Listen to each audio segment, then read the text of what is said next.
The latest, India has suspended issue of visas to Canadian citizens until further notice. As per a notice put out by the BLS International, which is the online visa application center in India that provides visa consultancy services, the visas has been suspended due to operational reasons. That's the notice that's been put out, precisely saying suspended until further notice due to operational reasons.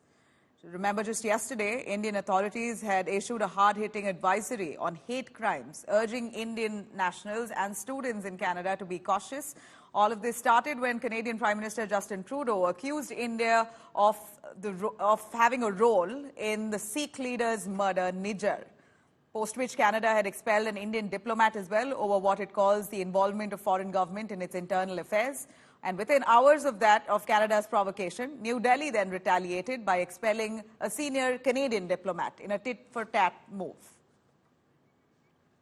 Earlier, Canadian journalist Daniel Bordman exclusively spoke to India today on the current diplomatic situation between the two countries. Let's have a listen. This is not a diplomat here and some BS travel advisories of, oh, don't go to Canada, don't go here. This is real. This is going to seriously affect Indian Canadians, Indians wanting to come to Canada, people wanting to go to India. It's going to be a mess for a lot of people, and it's going to look really, really bad on the Canadian government.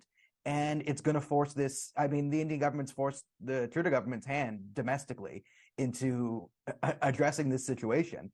And unless Trudeau can, tomorrow release this report that he's got, and it's dynamite, there's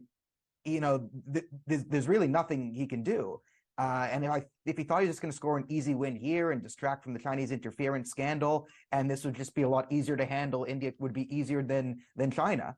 Turns out that might not be the case, and this is the Indian government throwing sort of an opening salvo, showing that they have leverage over Canada. They can push buttons, and if Canada wants, for lack of a better phrase, if Canada wants to play, they can play. All right. Now, we know this has really led to a lot of confusion whether or not Indians are going to be able to travel to Canada or Canadians will be able to travel to India. Here are a few questions that we've addressed for you. What happens to your visa, your current visa? Well, no bar on traveling by valid Indian visa holders. That's what we know for now.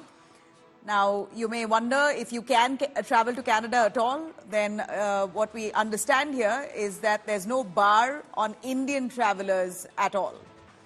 Of course, concerns over whether your child, if you have a loved one who is in Canada, will they be able to return from Canada to India on the existing visa? Yes, absolutely yes. There's no problem for valid Canadian visa holders. And what about holidays? Of course, visitors with valid Canadian visa can travel, but if you want a fresh issue of visas, at the moment, seems like there's a halt to it.